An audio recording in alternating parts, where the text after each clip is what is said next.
자, 여러분들 이번 영상에서는 제가 3월 학평에서 한 등급이라도 올릴 수 있는 그런 비법들을 알려드리고자 하는 영상입니다. 자, 여러분들 수능 국어에서 가장 중요한 게 과연 뭘까요? 자, 맞춰보십시오. 바로 속도라는 거죠. 무슨 소리냐?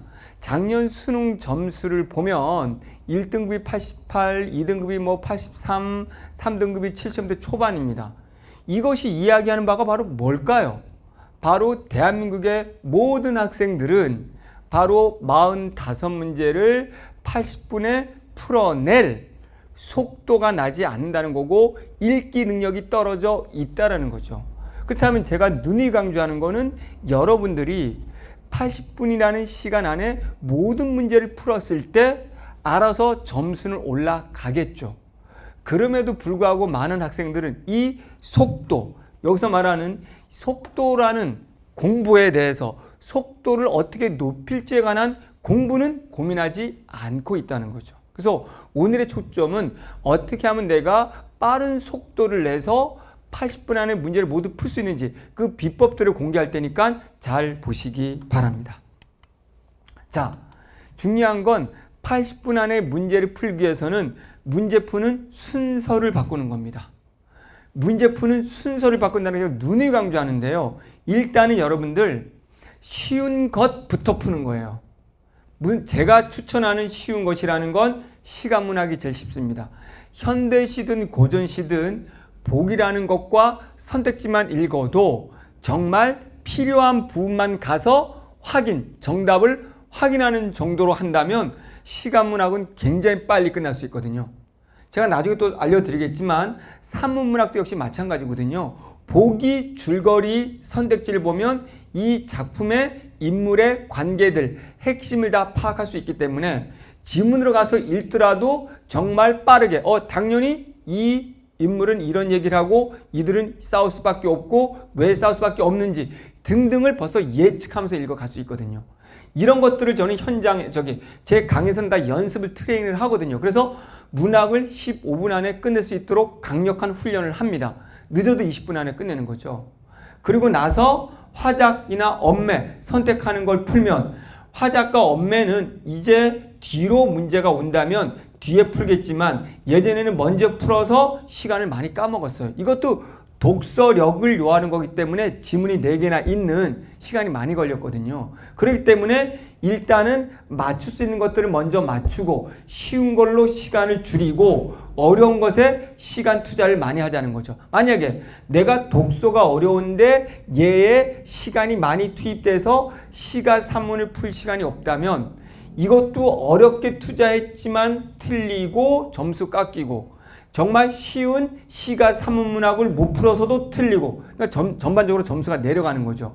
그러니까 분명히 문제 푸는 순서는 쉬운 것부터 시험지 1번부터가 아니고 쉬운 것부터 풀자. 그것이 저는 추천하는 게 시가 산문, 화작, 엄매, 독서 중에서도 쉬운 것부터 평상시 나는 인문 지문이 쉬워 인문 지문부터 빠르게 해결 나머지 어려운 거는 시간을 적게 투자하는 거죠.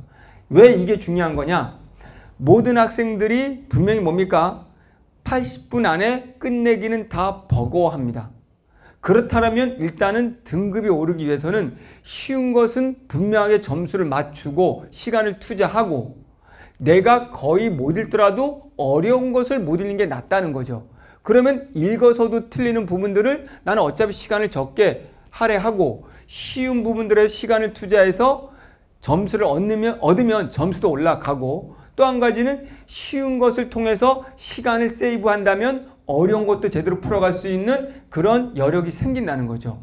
그렇기 때문에 중요한 건 문제 푸는 순서를 바꿀 때 우리는 속도가 빨라진다는 거 명심하시고요. 두 번째, 자, 독서 영역 자체로 본다면은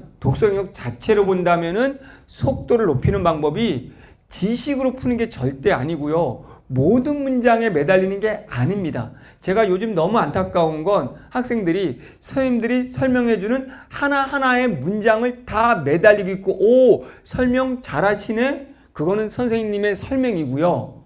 그거 1시간 내내 설명했으면 한 지문 1시간 읽을 겁니까? 아니죠.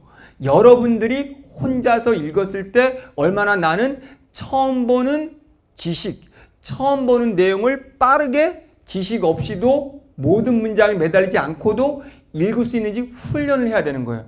그게 바로 뭐냐면 예측과 선별 독해예요. 무슨 말이냐면, 자, 모든 글이라는 건 논리가 있는데 그 논리란 첫 문장이 다음 문장을 결정하고 첫 단락이 나머지 단락을 결정합니다. 자, 제가 누누이 말하지만 저는 작가거든요. 보잘것 없는 작가지만 글을 쓰는 기본은 압니다.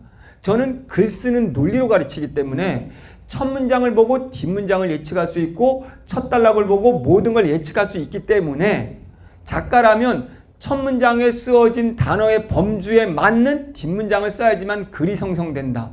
그리고 첫 단락에서 미리 본론에 이야기할 범위를 주어야지만 글이 형성된다 라는 건 알고 있습니다. 우리 작가들은. 그러면 그걸 통해서 여러분들이 서론을 보면서 예측을 하고 뒤에 나오는 문장들 중에 필요한 문장과 아닌 문장을 갈라낼 수 있는 거예요. 그러면 정말 읽으면서 필요한 문장은 내가 정말 기대했고 앞에 기준과 맞는 문장이네 하면 집중적으로 거기를 보고 읽으면서 이건 필요 없는 문장에 넘어가. 그럼 강약 이렇게. 그래서 매 단락의 첫 문장 그리고 첫 단락을 기준 삼아서 이어지는 문장들을 빠르게 예측하고 필요한 부분들만 선별해서 독해할 때 독해력이 빨라지고 글을 전체를 읽었을 때 정말 이 한 편의 글이 몇 개의 문장으로 압축이 되고 구조가 정리가 돼야 되는 거예요. 그래서 반드시 여러분들이 첫 문장을 보면서 예측한 문장들을 오른쪽에 요약 정리하면서 읽어가는 게 더 빠릅니다.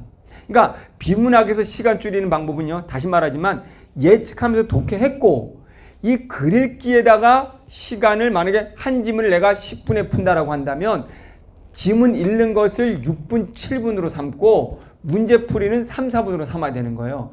지문을 논리적으로 예측한 대로 구조적으로 읽었을 때 그 구조적으로 필요하다고 선별된 문장들이 바로 선택지에 올라와 있어요. 그 선별된 문장들을 재구성해서 선택지로 올라와 있어요.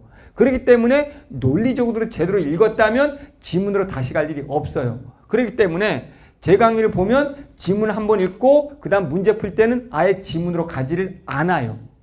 명심하시기 바라고요. 두 번째, 빨리 푸는 방법은 지문 독해를 하면서 동시에 문제 풀이 해야 되는 거예요. 자, 지문을 읽어 내려가다가 봤더니 가라는 특정 단락을 물어보고 있다면 그 특정 단락 독해가 끝나면 바로 가서 해당하는 문제를 보면 되겠죠. 기억하고 어떤 문장의 의미를 물었다면 그 기억을 포괄하고 있는 단락이 독해가 끝나면 바로 가서 기억 문제를 풀면 되겠죠. 이렇게 했을 때 독해가 다 끝나고 나면 문제풀이도 3분의 2가 되어 있는 거예요. 왜 또 그렇게 해야 되는가? 내가 이 글을 읽었을 때 가부분을 읽었다면 지금 머리에 기억에 남잖아요. 그런데 이걸 그냥 지나가서 나머지 4개, 5개 단락을 읽고 나면 이건 남지 않아요. 그러면 또 봐야 되는 시간이 2배가 되는 경우가 되는 거죠. 그렇기 때문에 저는 이렇게 말하거든요. 제발 생각하면서 천천히 읽어라. 그게 오히려 빠르게 읽는 거다. 왜? 천천히 읽으란 말은 이 왼쪽에, 뇌 왼쪽에다가 기준에 맞는 거, 기준을 계속 두고 있는 거예요. 첫 문장 첫 단락에 기준을 두고 있고 오른쪽 뇌는 그걸 찾아가는 거예요. 왼쪽에 이 기준이 있으니 기준에 맞는 게 내가 기준에서 예측한 게 있네? 이거네? 라고 찾는 식으로 읽어가는 거예요. 그런 식으로 천천히 생각하면서 읽으면 버릴 거 버리면서 읽으면 모든 문장에 매달리지 않으면 알아서 속도는 빨라지는 거죠. 이거는 3월 모의고사를 대비한 것을 넘어서 여름 수능을 대비해서는 이렇게 계속 연습을 해야 되는 거예요. 문학을 한번 보세요. 자, 문학 많은 친구들이 아직도 의심을 하는데 저는 너무 안타깝습니다. 문학이라는 건 메타포, 시나 고전시가나 여기 나오는 시어들의 의미는 우리가 알 수 없어요. 작가가 아닌 이상. 여러분들이 제가 쓴 시를 이해할 수 있겠어요? 모르죠. 근데 제가 쓴 시를 이해하려면은 이 시가 어떤 걸 토대로 썼고 어떤 걸 주로 다루고 있다라는 복이라는 설명문이 있어야 그 설명문에서 더 자세히 설명한 선택지가 있어야 우리는 이 시를 객관적으로 해석할 수 있는 거잖아요. 제발. 문학을 보기를 안 보고 선택지를 안 보고 간다는 건 그냥 망망대해서 내 멋대로 주관적으로 감으로 푸는 겁니다. 그러니 문학이 언제나 알쏭달쏭하죠. 그럼 시간이 오래 걸리잖아요. 그런데 보기를 보고 보기를 풀어준 선택지를 보면 자, 이것이 문학 작품을 해석할 수 있는 객관적 기준이잖아요. 그럼 이 기준을 가지고 필요한 부분만 가서 확인만 하면 내 생각을 넣어서 해석을 하는 것이 아니라 선택지 이 말을 했으니 이 말이 맞을까를 확인만 하면 되는 거예요. 우리는 더 심하게 가면 선택지만 보면 절반 이상은 그냥 답이 나오는 경우가 절반 이상이에요. 답이 나오지 않더라도 선택지 5개를 가지고 보기를 가지고 핵심을 잡았기 때문에 최소 2-3개의 선택지는 지워나갈 수가 있어요. 선택지끼리 논리 관계 속에서. 그러면 나머지 의심되는 것만 가서 확인하면 시간이 팍팍 줄고 알쏭달쏭할 시간이 없다는 거예요. 그렇기 때문에 명쾌하고 빠르게 끝날 수 있어요. 그런 다음에 지문으로 가더라도 반드시 여기서 잡은 기준을 가지고 지문을 읽을 때 빠르게 읽는 거예요. 지금 잘 보세요. 독서하고 똑같죠. 독서 영역도 첫 문장 첫 단락이라는 기준으로 그거를 생각하면서 필요한 거를 읽는 거죠. 문학도 똑같죠. 보기라는 설명문을 통해서 여기에 시나 소설의 상징적인 감춰진 의미들을 이 기준 속에서만 찾으면서 이 기준 안에서만 해석하면 굉장히 빠르게 문제를 풀 수 있죠. 그렇기 때문에 문학이 15분 안에 끝날 수 있는 거예요. 길어도 20분이죠. 이렇게 하면 시간이 안 줍니다. 화법작문 같은 경우에도 이제 독서처럼 하는 거예요. 뭐냐면 화법작문도 그냥 읽는 것이 아니라 자, 화법작문이 약 4개 정도의 지문이 있는데 자, 연설문이다. 서론에서 첫 단락에서 어떻게 연설할 거라는 무슨 내용을 연설할 거라는 기준을 줍니다. 범위를, 범주를. 그럼 그거 생각하면서 읽으면 돼요. 그럼 매 연설문도 단락이 나눠져 있어요. 그럼 매 단락의 첫 문장을 또 전체 서론의 범주에서 생각하면서 읽으면 되는 거예요. 빨라지겠죠. 똑같습니다. 여기 대화와 대화를 옮긴 글이 있다고 치죠. 그러면 대화라는 부분도 서론에서 우리 어떤 대화 할 거지? 라고 알려줍니다. 범위를. 그러면 그 대화를 읽은 걸 가지고 그 내용이 오른쪽 글에 그대로 옮겨지겠죠. 그러면 역시 글도 역시 서론부터 해서 글이 옮겨지겠죠. 또는 첫 문장의 기준 잡고 옮겨지겠죠. 그러면 그 범위 속에서 읽으면 굉장히 빨리 읽을 수 있거든요. 자, 오늘 이 알려드린 부분이 시간을 줄이는 방법이지 잘못된 방법으로 시간을 줄이기 위해서 가장 많이 선생님들이 추천하는 잘못된 방법. 야, 80분이라는 시간을 재고 모의고사 푸는 연습을 해. 이거는 여러분을 망치는 지름길이거든요. 그거는 9월 모의고사 지난 후에 해도 늦지 않아요. 지금 내가 어떻게 문학을 접근하고 비문학을 어떻게 읽는지를 모른 채 선생님들이 떠들어댄 그 지식을 가지고 선생님들이 일일이 설명한 그런 내용을 가지고 풀려고 하니 내가 알고 있는 지식을 가지고 하려고 하니 여러분들이 스스로 읽을 힘이 없으니 80분을 정해놨다고 해서 내가 빨리 읽을 수 있는 거는 아닌 거라는 거죠. 오히려 80분이라는 시간의 압박에 의해서 더 엉성하게 읽는 잘못된 습관만 길러져서 속도는 더 안 나게 되는 거죠. 내가 80분에 다 읽었어. 근데 머리에 남는 건 하나도 없겠죠. 그게 80분에 읽는 거에 무슨 의미가 있을까요? 차라리 제대로 읽고 한 지문을 날려버리는 게 낫지.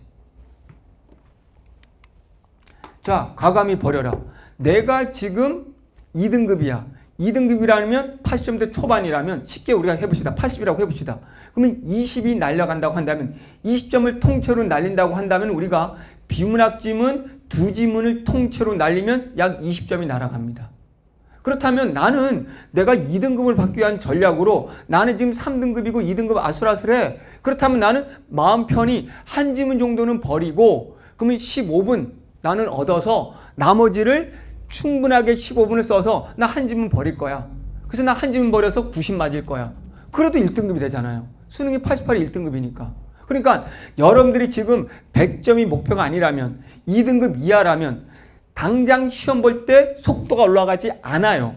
그러면 나는 있는 것 자체를 맞추기라도 한다면 하나 정도를 버린다는 마음으로 접근을 하면 나머지를 차근차근 풀고 점수는 1등급으로 가게 되는 거죠. 그렇게 논리적으로 읽는 연습을 하다 보면 수능날 그리고 버리려고 했는데도 시간이 남아서 우린 풀게 돼서 1등급으로 가는 거예요.